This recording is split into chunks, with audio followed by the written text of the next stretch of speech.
Welcome to our channel. Today Bible verse in Tamil.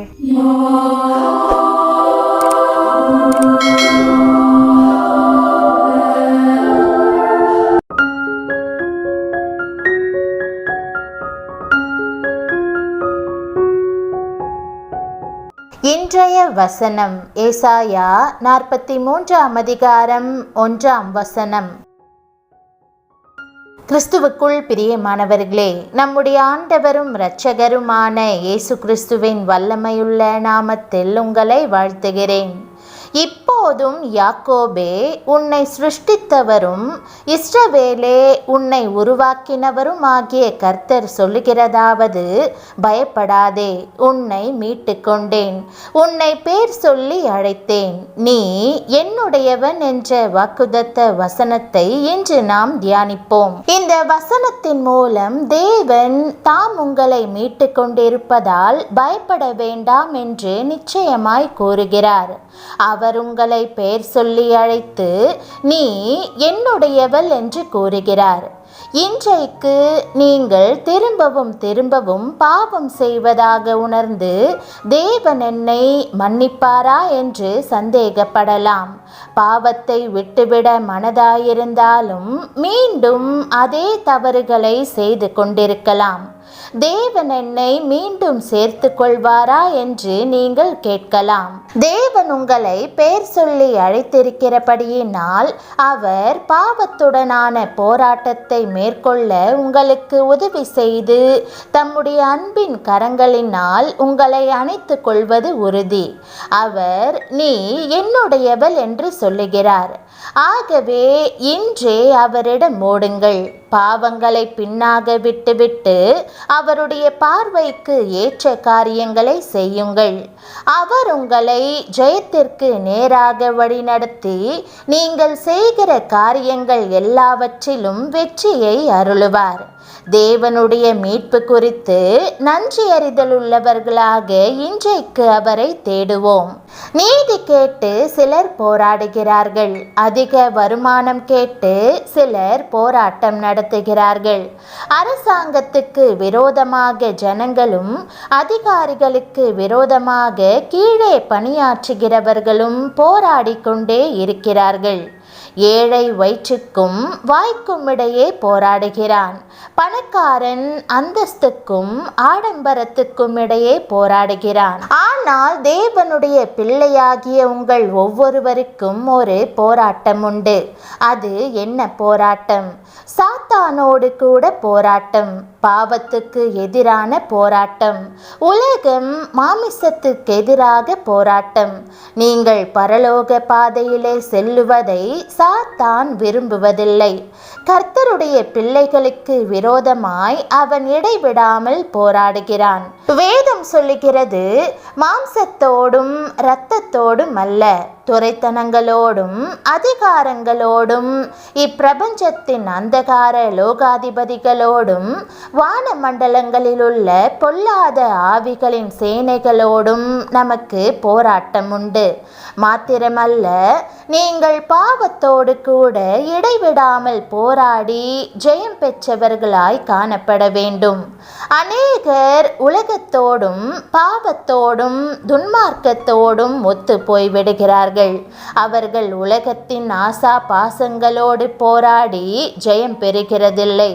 அப்போஸ்தலனாகிய பவுல் பாவத்திற்கு விரோதமாய் போராடுகிறதில் இரத்தம் சிந்தப்படத்தக்கதாக நீங்கள் இன்னும் எதிர்த்து நிற்கவில்லையே என்று அங்கலாய்க்கிறார். அவருடைய வாழ்க்கையும் போராட்டமான வாழ்க்கையாகத்தான் இருந்தது.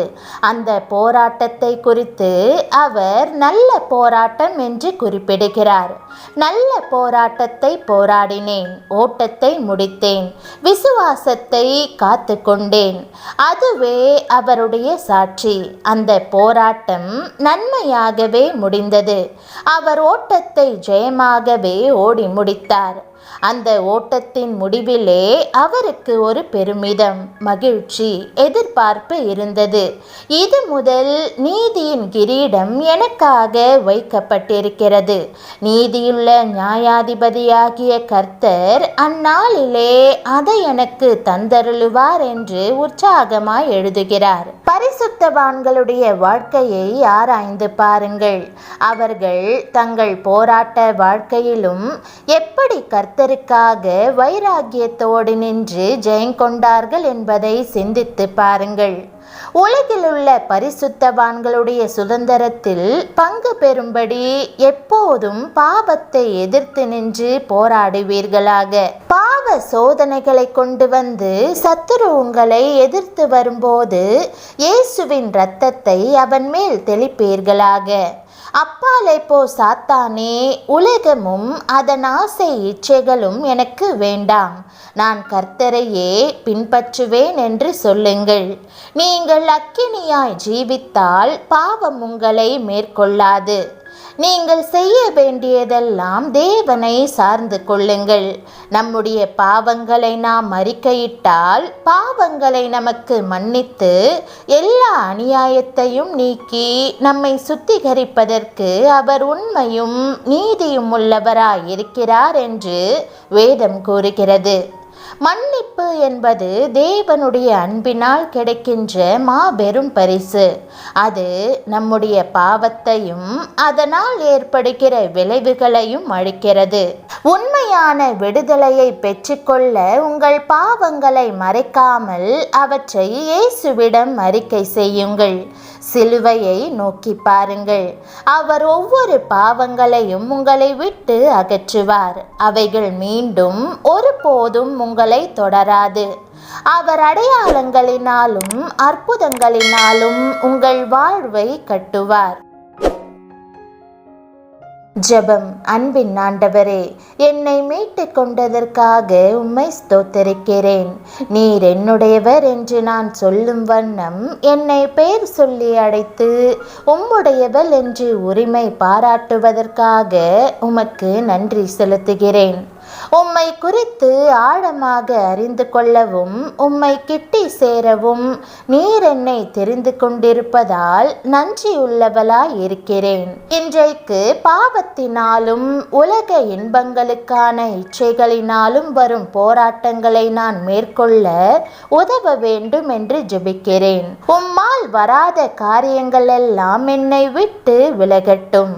இன்றைக்கு என்னை மீட்டுக்கொண்டு உம்முடைய இரத்தத்தினால் என்னை கழுவி சுத்திகரித்து உமக்குள் புது சிருஷ்டியாக்க வேண்டும் என்று ஜெபிக்கிறேன். பயமின்றி ஆக்கினையின்றி உம்முடைய மீட்பின் வல்லமையை நான் அனுபவித்து மகிழும்படி என்னை உம்மிடம் கிட்டி சேர்ப்பீராக. நீர் எனக்கு தந்திருக்கும் இந்த புதிய வாழ்க்கையில் நான் மகிழ்ந்திருக்கவும் உம்முடைய பார்வைக்கு சரியானவற்றை செய்து எப்போதும் உம்முடையவளாக இருக்கவும் ஜெயத்தின் பாதையில் நித்திய ஜீவனின் பாதையில் தொடர்ந்து முன்னேறவும் உதவி செய்யும்.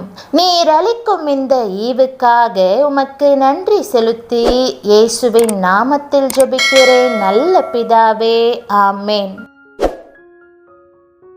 தேவனுடைய நாமம் மகிமைப்படுவதாக. ஆமேன்.